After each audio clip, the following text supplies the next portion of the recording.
première semaine, c'était une semaine difficile parce que ce soit des collègues membres du gouvernement, les directeurs généraux des banques, les directeurs généraux des entreprises publiques, même les gouverneurs de province, nous saisissaient tous les jours pour se plaindre des saisies intempestives de leurs comptes, de leurs avoirs, tantôt au mépris des dispositions pertinentes du droit WADA et même du droit interne.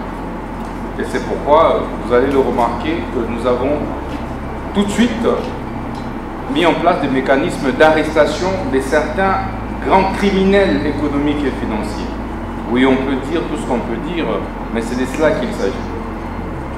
Le chef de l'État, magistrat suprême, après avoir reçu plusieurs doléances et après présentation d'une note d'information de son Excellence Monsieur le ministre du Portefeuille, les instructions étaient donc dictées de manière ferme au ministre d'État, ministre de la Justice, pour pouvoir réformer, trouver des solutions structurelles à ce problème qui jonchait notre système judiciaire et juridique.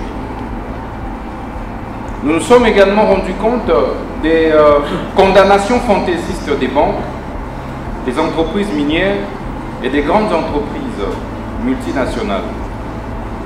C'est tout quidam qui pouvait se réveiller un bon matin pour une créance de 1000 $, pouvait faire condamner une multinationale au paiement de 20 millions de $ et saisir les comptes de cette multinationale.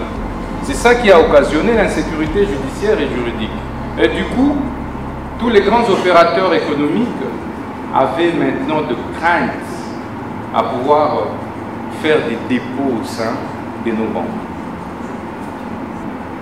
Et nous nous sommes rendus compte, au-delà de ça, qu'il y avait également cette pratique de spoliation des biens, des maisons, d'autrui et de l'État. Suivant ces instructions, nous avons produit un premier texte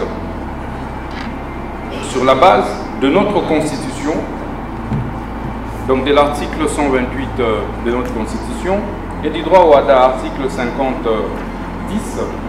du nouvel acte uniforme sur les procédures simplifiées de recouvrement et voies d'exécution, où nous avons trouvé une brèche pour essayer très rapidement d'arrêter l'hémorragie.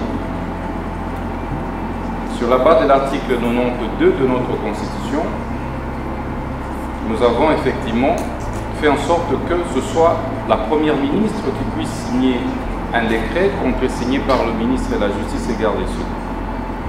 Le décret est donc intitulé « Décret portant sauvegarde des biens des entreprises, établissements et services publics ». Dans ce décret, l'innovation majeure, c'est l'intégration de l'insaisissabilité des biens des entreprises publiques, services et établissements publics. Comme vous le savez, les DG des entreprises publiques et établissements publics ne géraient plus. Alors avec cette réforme, comme vous pouvez le remarquer, nous avons créé désormais des millionnaires en papier. Donc tu as tes millions parce que tu as obtenu des décisions frauduleuses, mais tu te contentes de ce papier-là.